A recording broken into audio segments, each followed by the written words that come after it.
This video is for Canadians who are interested in applying for a working holiday visa to Chile.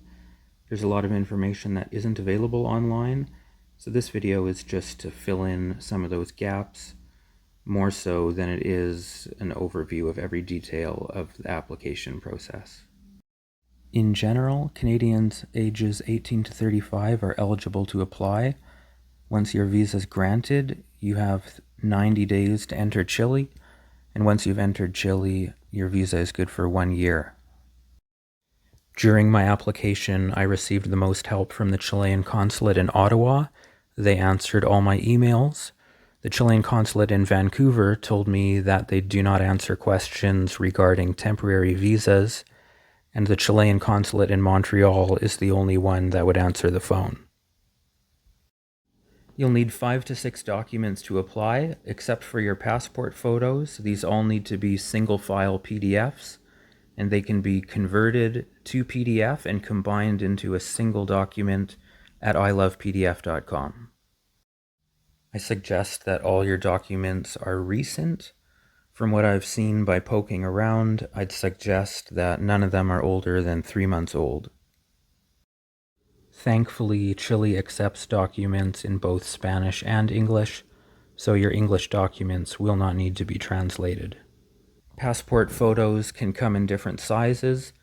I've seen online that Chilean passport photos should be 4.5 by 3.5 centimeters, but at the time that I had mine taken, I found something that said 4.5 square, and that's what I applied with. You can get your criminal record check at your local police station.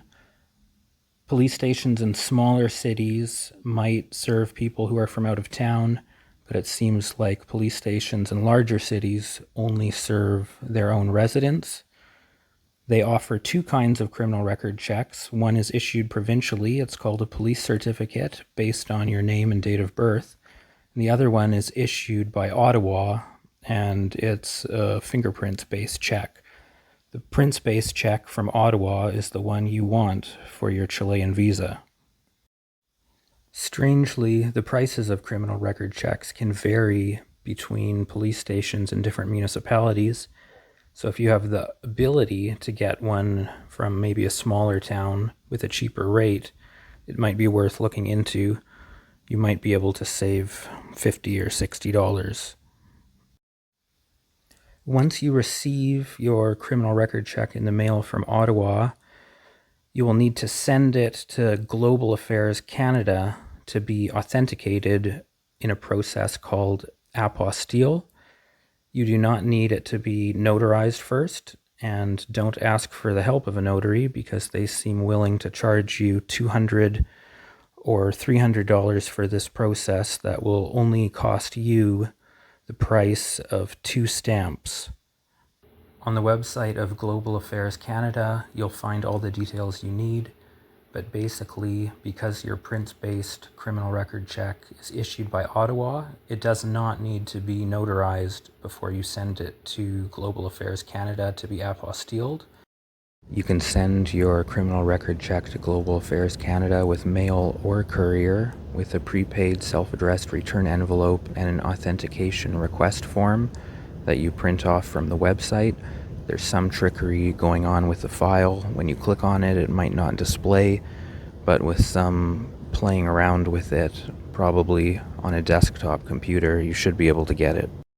If you're lucky enough to be applying for your visa during a Canadian postal strike, you might try applying with a police certificate. This is because, at least as a BC resident, you have the option to courier your document to and from BC authentication. You'll have to check if the rules are different for your province. However, the police certificate is a provincial document and does need to be notarized for $50 to $70. For the medical certificate, I emailed the Consulate of Chile in Ottawa, and I asked them if there's a form they provide to give to a physician for this check, or if there are only certain physicians whose certificates they recognize.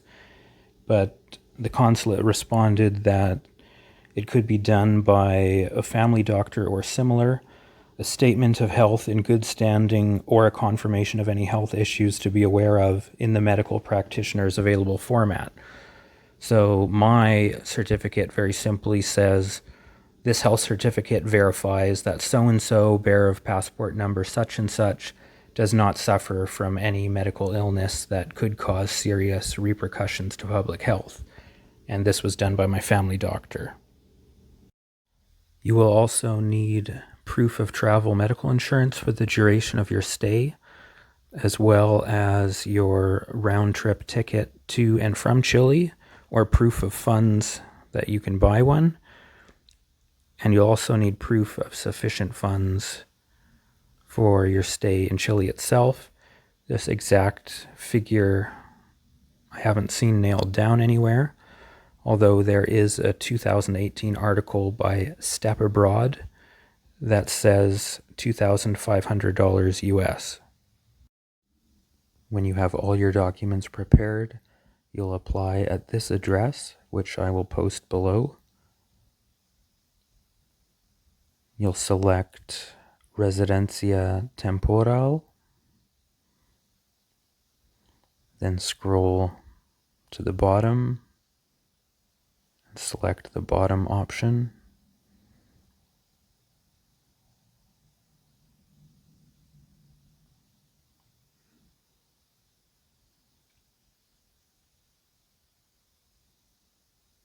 And this will begin your application. Somewhere in the application, you'll be asked what your role in Chile will be, and you'll select Empleado. At the end of my application, I was surprised to be charged a fee.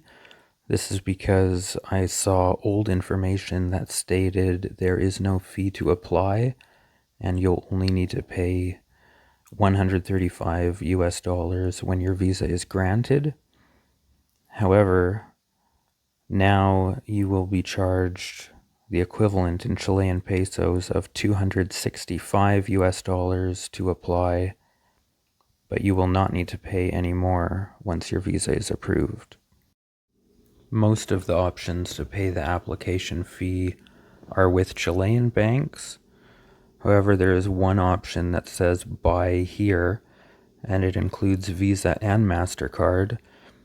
Unfortunately for me, when I used either of those, both were declined, and my card holder said that it was not declined on their end.